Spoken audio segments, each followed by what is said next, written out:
আর কত? না না ভাই, আজকে তোমাদের বলতেই হবে। আর কতবার তোমরা এই ১৬ কোটি মানুষের আবেগ নিয়ে খেলবা? সেই ২০১২ সালের এশিয়া কাপ ফাইনাল থেকে শুরু। সেবার প্রথমবারের মতো এশিয়া কাপে ফাইনাল উঠে বাংলাদেশ। প্রতিপক্ষ ছিল পাকিস্তান।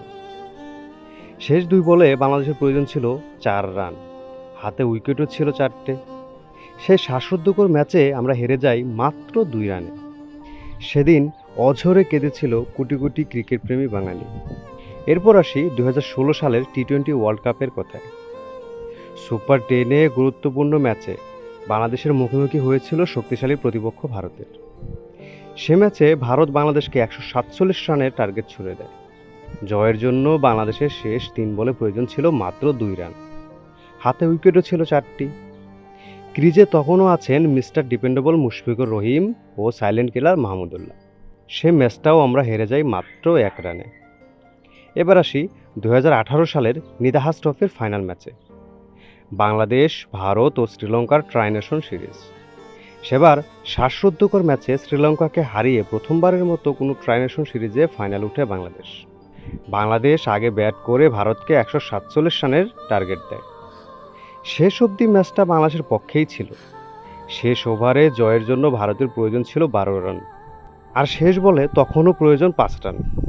১ বলে ৫ রান।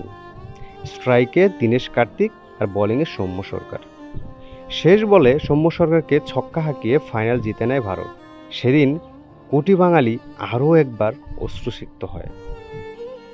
এবার আসি গতকালে টি-২০ ওয়ার্ল্ড কাপ ২০২৪-এ বাংলাদেশ সাউথ আফ্রিকার ম্যাচে। লো স্কোরিং ম্যাচ, পুরোটা সময়ই ছিল বাংলাদেশের হাতে। তবে ছিল না হয়তো ভাগ্যের সহায়তা। তাই তো বাংলাদেশ হেরে যায় ৪ রানে। কোনো এক সময় মোহাম্মদ আশরাফুল বলেছিলেন, বাংলাদেশ জিতলে জিতে যায় সবাই, আর হারলে হারে শুধু ১১ জন। কিন্তু আমি বলছি, মোহাম্মদ আশরাফুল, আপনি ভুল ছিলেন। ম্যাচ জিতলে বাংলাদেশের সবাই জিতে যায় ঠিকই, তবে ম্যাচ হারলে হেরে যায় কোটি কোটি বাঙালি ক্রিকেট প্রেমীদের আবেগ। হেরে যায় তাদের বুকের মাঝে খুব যত্ন করে গড়ে তোলা জয়ের স্বপ্ন। ভেঙে ছারখার হয়ে যায় বড্ড আশা নিয়ে বসে থাকা ক্রিকেট প্রেমীর হৃদয়ে। প্রতিবার শ্বাসরুদ্ধকর ম্যাচে বাংলাদেশ হারার পর আমরা যতই অভিমান করি না কেন, যতই গালি দিই না কেন, আর যতই খেলা না দেখার শপথ করি না কেন, দিন শেষে আমরা বাংলাদেশের একটা ম্যাচে দেখার জন্য কয়েকদিন আগে থেকে অধীর আগ্রহে বসে থাকি।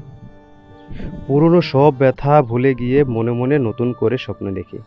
কারণ আমরা বাংলাদেশ ক্রিকেটকে বড্ড ভালোবাসি।